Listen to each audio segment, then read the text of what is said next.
मधुबन के बाबा, मधुबन के बाबा मुरली वाले, आपका क्या कहना,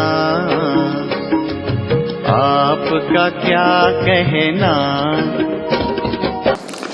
ओम शांति। आज 23 सितंबर 2023 के साकार मधुर महावाक्य हैं। आज मीठे मीठे बाप दादा बोले, मीठे बच्चे, आत्मा और परमात्मा का यथार्थ ज्ञान तुम्हारे पास है, इसलिए तुम्हें ललकार करनी है। तुम हो शिव शक्तियाँ। बाबा ने कहा, मीठे बच्चे, आत्मा और परमात्मा का यथार्थ ज्ञान तुम्हारे पास है, इसलिए तुम्हें ललकार करनी है। तुम हो शिव शक्तियाँ। बाबा ने आज प्रश्न पूछा कि सबसे ऊंची मंजिल कौन सी है जिसका ही तुम बच्चे पुरुषार्थ कर रहे हो। और बाबा समझाते कि निरंतर याद में रहना, यह है सबसे ऊंची मंजिल। याद से ही कर्म भोग चुकतु हो कर्मातीत अवस्था होगी। बाबा कहते हैं, जिस माता पिता से अपार सुख मिल रहे हैं उनके लिए बच्चे कहते हैं, बाबा आपकी याद भूल जाती है। वंडर है ना। देही अभिमानी रहने का पुरुषार्थ चलता रहे तो याद भूल नहीं सकती। मुरली का गीत है, किसने ये सब खेल रचाया। ओम शांति। भगवानुवाच, बच्चे अपने बाप भगवान को जानते हैं। अभी बच्चे आकर के बाप द्वारा आस्तिक बने हैं, क्योंकि बाप द्वारा बाप को जाना है, इसलिए आस्तिक कहलाते हैं। तुमने जाना है बरोबर हम आत्मा है, वह हम आत्माओं का बाप है। भले कोई मनुष्य अपने को आत्मा समझते भी हो, परंतु परमात्मा को कोई नहीं जानते। जब बाप खुद आकर बच्चा पैदा करे और उनको अपना परिचय दे, तब जाने। बाप को ही अपना परिचय देना है, वह है आत्माओं का फादर। सम्मुख आकर बतलाते हैं कि तुम आत्माएं हो और मैं तुम आत्माओं का परम पिता हूँ। तुम निश्चय करते हो, ये तो कॉमन बात है। आत्माओं का बाप जरूर है, गायन भी है। आत्मा और परमात्मा अलग रहे बहुकाल। बाप को बच्चे ही जानते हैं। बाप 5000 वर्ष बाद फिर आए हैं, जब सब बच्चे नास्तिक दुखी बन जाते हैं। एक भी आस्तिक नहीं रहता है, तब बाप आते हैं। आस्तिक बनाकर फिर छिप जाते हैं। फिर कोई भी बाप को जानते नहीं। अब तुम बच्चों में ये निश्चय नंबरवार पुरुषार्थ अनुसार है। सबको पूरा निश्चय नहीं है। भल यहाँ सम्मुख बैठे हैं, जानते हैं परमपिता परमात्मा पतित पावन बाप पतित से पावन देवता बना रहे हैं। देवताओं की तो यहाँ सिर्फ मूर्तियां हैं, खुद तो है नहीं। जो भी मनुष्य मात्र हैं, सिवाय तुम ब्राह्मणों के, और कोई भी आत्मा और परमात्मा को नहीं जानते। हम सो परमात्मा कह देने से न आत्मा को न परमात्मा को जानते। तुम बच्चे जानते हो कि एक भी मनुष्य नहीं जो अपने को यथार्थ रीति आत्मा समझ और परमात्मा को अपना बाप समझे। लेकिन अब यह ललकार कौन करे? शक्तियों ने ही ललकार की थी, परंतु अभी तक वह शक्ति आई नहीं है जो तुम्हारे में आनी चाहिए। शिव शक्तियां तो मशहूर हैं, नामी ग्रामी है। जगत अम्बा भी शक्ति है। अब कॉन्फ्रेंस में रिलीजियस हेड्स सब आते हैं, उन्हें भी समझाना है। बाप समझाते हैं, बच्चे तुमको तो देही अभिमानी बनना है। हम आत्मा हैं, परमपिता परमात्मा से वर्षा ले रहे हैं। यह निश्चय नहीं है, कोई संशय है तो ऊंच पद पा नहीं सकेंगे। अच्छे अच्छे बच्चे भी चलते चलते माया का तूफान लगने से गिर पड़ते हैं। निश्चय बुद्धि से संशय बुद्धि हो पड़ते हैं। नहीं तो बच्चे कभी भी संशय बुद्धि नहीं होते हैं कि हमारा ये बाप नहीं है। यहाँ यह वंडर है। कहते भी हैं परमपिता परमात्मा हम सब आत्माओं का बाप है। वह हमको पढ़ाते हैं, फिर भी बाप को भूल जाते हैं। रोज समझाते रहते हैं, बच्चे अपने बाप को याद करो तो तुम्हारे विकर्म विनाश होंगे। विकर्म तो जन्म जन्मांतर के सिर पर बहुत हैं। तुम जानते हो मम्मा बाबा, जिसको ब्रह्मा सरस्वती कहते हो, वह नंबर 1 में है। वह खुद भी कहते हैं कि इतना योग लगाते हैं, मेहनत करते हैं, तो भी अनेक जन्मों के पाप कटे नहीं हैं। कुछ न कुछ भोगना पड़ता है। अंत में इस भोगना से छूट कर्मातीत अवस्था को पाना है, पुरुषार्थ करना है। माया भी कम रुस्तम नहीं है, दोनों ही सर्वशक्तिमान है। रावण माया ने सब मनुष्य मात्र को पतित बना दिया है।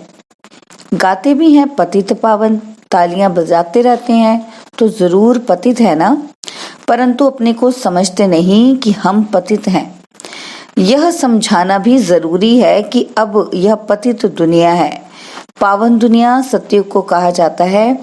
पावन दुनिया में ऐसे पतित पावन को नहीं बुलाएंगे। वहां तो भारत बहुत सुखी था, एक ही धर्म था। अभी तुम जानते हो परमपिता परमात्मा ज्ञान सागर है। वह इन सब वेदों शास्त्रों आदि के राज को जानते हैं, वही पढ़ा रहे हैं। परंतु कोई कोई ऐसे हैं जो यह भूल जाते हैं कि हमको परमात्मा पढ़ाते हैं। बेहद का बाप हमें पढ़ाते हैं, वह नशा नहीं चढ़ता। यहाँ से बाहर घर जाने से नशा चकनाचूर हो जाता है। कोई मुश्किल है जो युक्ति युक्त पुरुषार्थ करते हैं। माया बड़ी जबरदस्त है। देह अभिमान तो नंबर 1 है। बाबा ने समझाया है, अपने को देही समझो। हम आत्मा हैं, इस शरीर द्वारा हम कर्म करते हैं। अपने को परमात्मा तो कभी नहीं समझना है।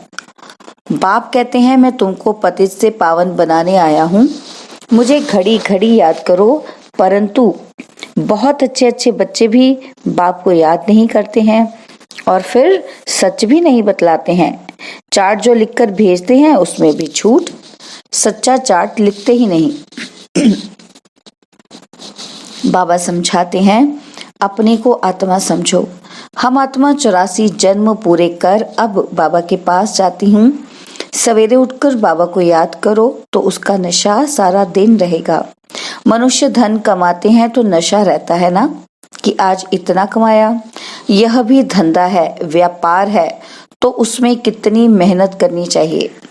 बाबा अपना अनुभव बतलाते हैं कि कितनी मेहनत करते हैं। सवेरे उठकर अपने से बातें करनी है।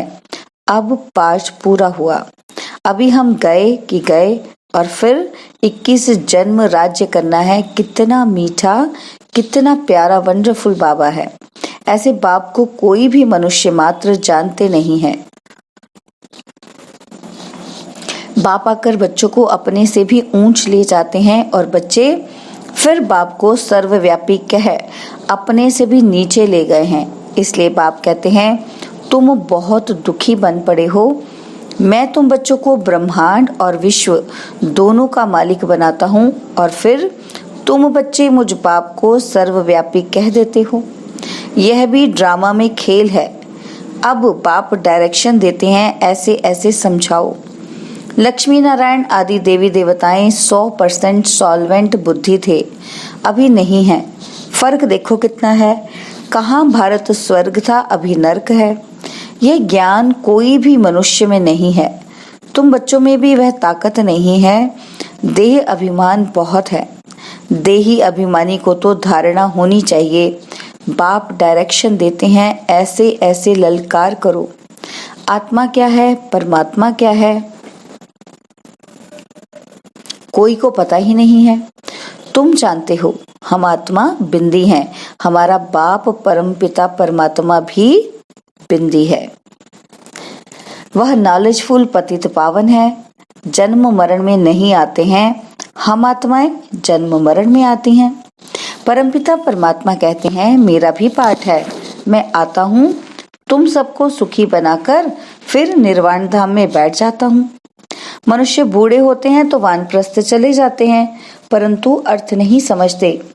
वानप्रस्थ माना वाणी से परे स्थान। वह थोड़े ही वाणी से परे बैठते हैं। अभी वानप्रस्थी तो सब है। हम आत्माएं वाणी से परे रहने वाली हैं, परंतु उस स्थान को भी जानते नहीं। तुम्हारे में भी कोई कोई की बुद्धि में ये बातें हैं। देह अभिमान बहुत है। बाप को फॉलो नहीं करते हैं।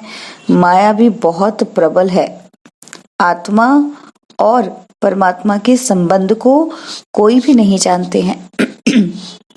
बाप के संबंध को ही नहीं जानते। तुम भी घड़ी घड़ी भूल जाते हो। बाप का बनकर बाप को पूरा याद करना चाहिए ना। कहते हैं बाबा घड़ी घड़ी याद करना भूल जाता हूँ। अरे तुम माता पिता को याद करना भूल जाते हो। निरंतर याद करने की ही मंजिल है। जिस माता पिता से स्वर्ग का वर्षा ले रहे हो तुम उनको भूल जाते हो। वंडर है, माता पिता तो एक ही है। बाप कहते हैं मैं ही तुम्हारा माता पिता हूँ। यह है बड़ी गुह्य बातें। कई समझते हैं जगत अम्बा माता है, परंतु नहीं, वह तो साकारी है ना। तुम माता पिता गाते हो निराकार को। ये सब बातें पहले नहीं बतलाते थे। दिन प्रतिदिन गुह्य बातें सुनाई जाती हैं। कोई भी बात न समझा सको तो बोलो बाबा ने अर्जुन सुनाया नहीं है। बाप से पूछेंगे। दिन प्रतिदिन बहुत नई नई पॉइंट्स मिलती रहती हैं। नॉलेज तो बहुत बड़ी है, समझने वाले कोई समझे। पढ़ते पढ़ते थक जाते हैं। बाबा को लिखते हैं मैं नहीं चल सकूंगा, तंग हो गया हूँ। तंग होकर पढ़ाई को छोड़ देते हैं। विकार में जाते हैं तो पढ़ाई छूट जाती है। यह पढ़ाई ब्रह्मचर्य की धारणा से ही होगी। अगर ब्रह्मचर्य को तोड़ा तो धारणा नहीं हो सकेगी। दूसरे को कह नहीं सकेंगे कि काम महाशत्रु है। बुद्धि का ताला ही बंद हो जाता है। मंजिल बहुत ऊंची है। सन्यासी तो ग्रस्त धर्म को छोड़ भाग जाते हैं। वो है हठ योगी सन्यासी और यह है राजयोग।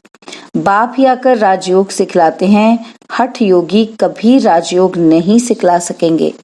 यह बात पूरा समझाने का ढंग नहीं आया है। उन्हों का है हठ योग सन्यास। वह पतित को पावन बना नहीं सकते। और तुम्हारा है बेहद का सन्यास। वह है हद का सन्यास। तुम्हारी बुद्धि में है कि हमारे 84 जन्म पूरे हुए, अब हम वापस जाते हैं। यह बेहद का सन्यास बुद्धि से किया जाता है। उनका है हठ योग कर्म सन्यास। तुम्हारा है राजयोग कर्म योग जो भगवान ने सिखलाया है।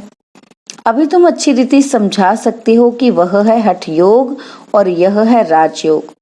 शिव को भी कोई समझते नहीं है। जैसे आत्मा बिंदी है वैसे शिव भी बिंदी है। बिंदी का निशान भी भ्रिकुटी में ही दिया जाता है। और कोई जगह बिंदी नहीं देंगे। भ्रिकुटी में ही बिंदी दी जाती है। आत्मा भी यहाँ ही निवास करती है। ये किसी को पता नहीं है।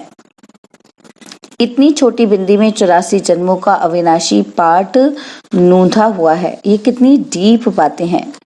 कोई को समझाने नहीं आएंगी। रियलिटी में समझाना है। जैसे आत्मा बिंदी है वैसे परमात्मा भी बिंदी है। अगर दूसरी आत्मा आएगी तो वह भी बाजू में आकर बैठेगी ना। तो ब्राह्मण में आत्मा को बुलाते हैं।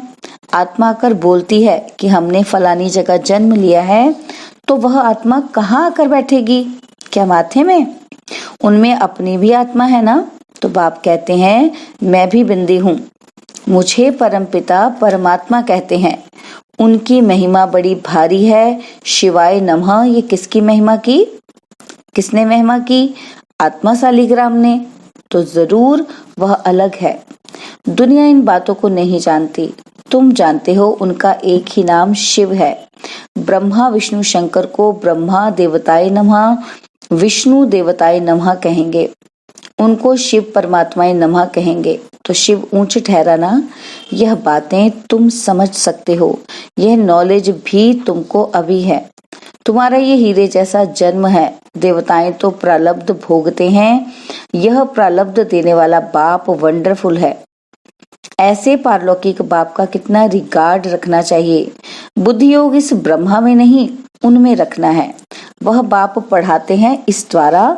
यह शरीर लोन लिया है। सारी सृष्टि में कितना बड़ा मेहमान है। शिव बाबा परम धाम से आते हैं। कितना बड़ा भारत का मेहमान है। कहाँ से आया हुआ है। उन मिनिस्टर आदि की इतनी इज्जत होती है। और यह गुप्त वेश में कितना बड़ा मेहमान पतित को पावन बनाने आया है।